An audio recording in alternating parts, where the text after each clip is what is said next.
Assalamu alaikum everybody. Welcome to... Thanks. Wow, that's the first time someone answered that. Yeah. Today we are going out to where? I don't know yet. It's been a bit... Well, now that my sister's here, we can technically go to the Thai food. Yeah. Okay, let's go there. Yeah, we're going to eat Thai. That's what it was. Makes me happy. Oh, my battery's really low. Anyway, a non-video. Yeah. We're going to not vlog today. Okay, see you then. So we're at the Thai restaurant now, and we've basically over-ordered. And slowly the food is coming. We ordered, what was this? Thai beef salad and the tom yum soup. So far, what do you think of the salad? Yeah? Mm-hmm. And I'm surprised that you like it, Abla, because you don't like coriander. I'm dividing coriander. Oh. And we also got some satay prawns. Nisa's doing a really good job of dividing everything.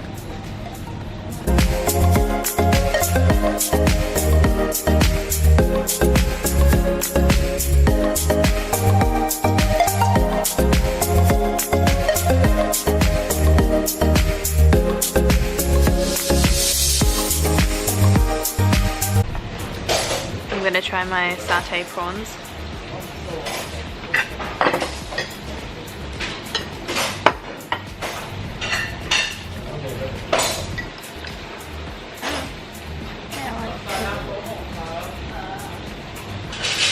Those are really good.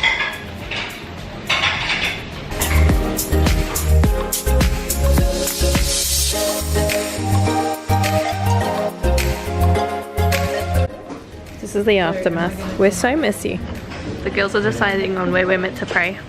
And Nisa's said Coburg Mosque, which I don't mind. I haven't prayed at Coburg Mosque ever. I have. It's nice. It's alright, yeah. It's normal. It's like you're not in the mosque. But Yeah, it's like oh. the women. Alright, let's go.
Alhamdulillah, Rabbil Alamin, Ar-Rahman Ar-Rahim, Maliki Yawmiddin, Iyyaka na'budu wa iyyaka nasta'in, Ihdina as-sirata al-mustaqim, as-sirata alladhina an'amta 'alayhim, ghayril maghdubi 'alayhim waladdallin.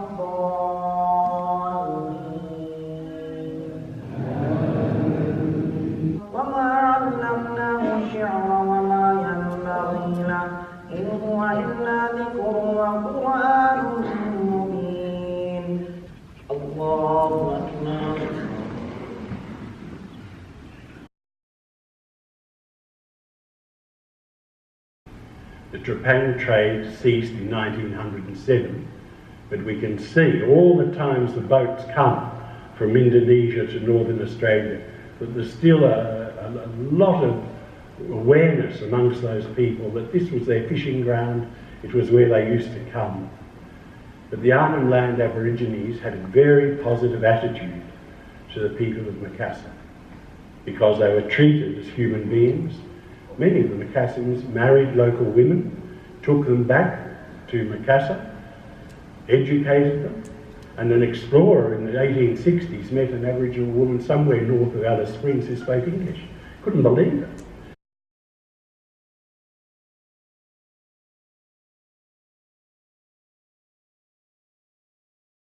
But she said she had been to Singapore with the traders and had learnt English there. So there's a lot of contact we do not know about, and that was written out of history or just not recorded because it didn't suit the British colonists. And in 1796, my ancestors came in contact with Muslims. They were on Norfolk Island, and these sailors, about 15 of them I think, were dumped on Norfolk Island. Free men, they weren't convicts, but there was not enough room for them in the ships that were taking the cargoes back to India. Of course they were dumped off because they were Indian. The British sailors weren't dumped off. But some 15 years later, we can see from the victualling book that there was a John Hassan, a Yahya Hassan, I assume, a sailor from the Endeavour was on the island working as a labourer. The Endeavour was a ship that started to fall apart. That's why they had to dump off these Muslim sailors. Another Muslim from Endeavour was Sayyid Sultan. He and his wife were transferred to Norfolk Island, from Norfolk Island in 1809. He had a land grant, one farm away from my great-great-great-grandparents on the Derwent River. I saw a map of the land grants when I was in Sydney, near the village of New Norfolk. And I don't know anything about that history of the contact between them. But this was the period of transportation. This was the period when cheap labour was being sent to Australia to do the work. And the system of transportation was so cruel. If you're interested in it, I think one of the best atmospheric books you can read is The Term of His Natural Life by Marcus Clarke. Net today, it used to take 100 days to contact Britain by sailing ship. But when the overland telegraph was put in 1870 to 72, within an hour or so you could contact Britain, because the telegraph line was linked up to telegraph lines through Singapore, right through India, up into Europe. So the telegraph line was just an amazing development, and it was the cameleers who made it possible. Their camels carried the logs, their camels carried the water for the men, their camels carried all of the equipment. When the Coolgardie had its great gold rush of 1894, it was the camels that brought water. There was no other source of water in Coolgardie. Camels had to bring water for the miners. Otherwise, Coolgardie could not have occurred. The inland explorations have been more or less hidden from us, but these were some of the important ones.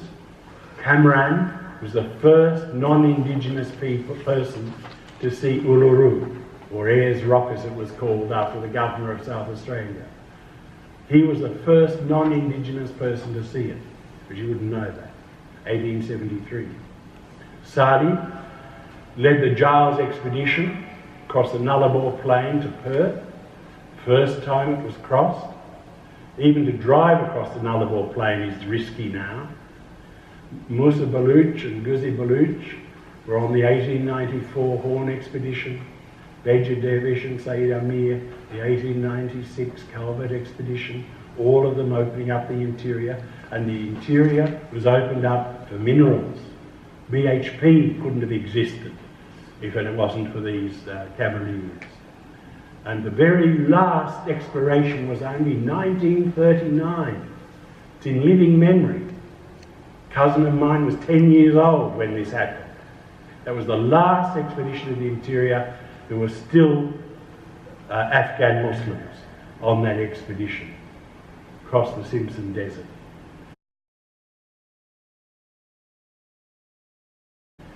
How many of you have ever heard of this in the history of Australia? Then in the 1890s, there was a very troubled period, and our poor old Afghans suffered as well. But it was a terrible depression. There had been a depression in the 1840s, and there was another one in the 1890s.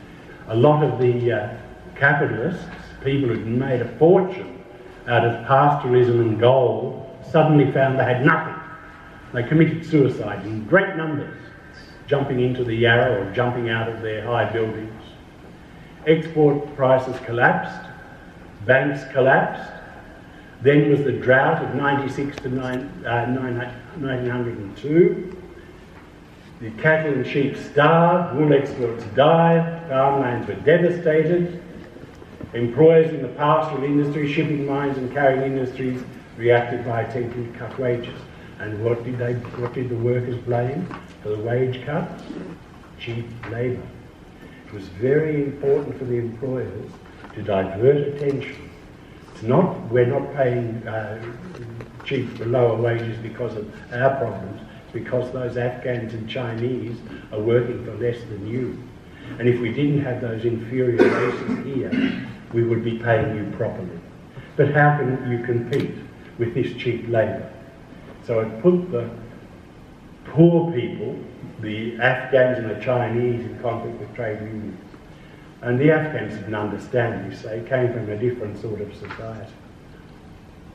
But what it led to, and this is why we must be very aware of any downturn in the economy. When a downturn in the economy occurs, they blame somebody. Hitler blamed the Jews. You caused this. In Australia in the 1890s, it was the Chinese and the Afghans. You caused this, cheap labour. So there was racial hostility. Camel teams competed with bullock drivers and horse teamsters. It became a competition between the cameleers and the Europeans with their different form of transport. The cameleers were Afghan, the bullockies were European. There were clear cases of assault against Afghans, even murder. There was a case in Nukla where a young man, an Afghan, was murdered because he was doing wudu, up-test, in a lake. And a Christian didn't like it and shot him dead.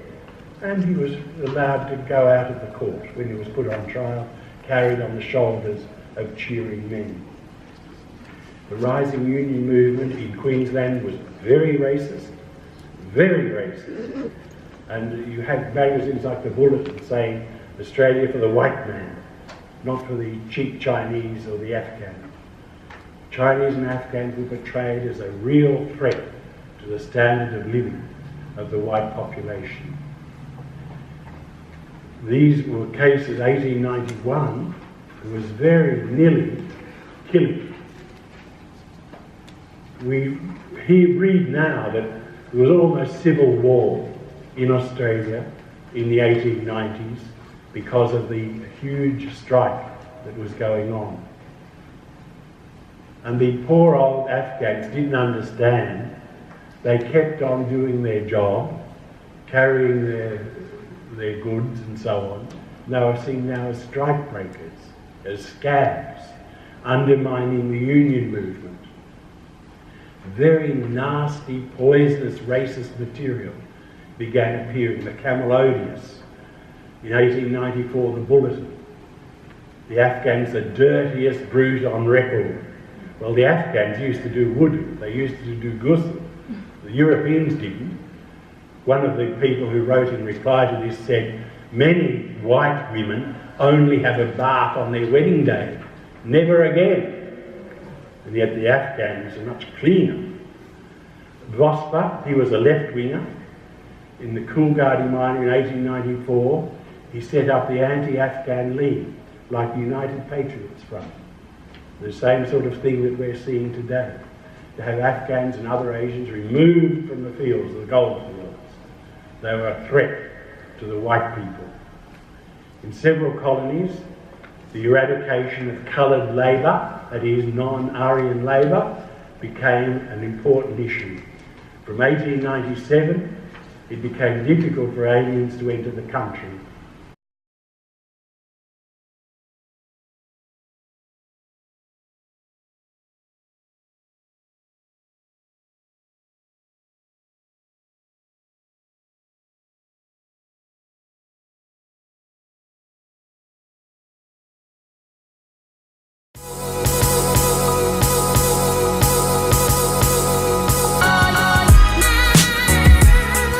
We've just come to Melbourne City and we're walking through Chinatown with Lisa.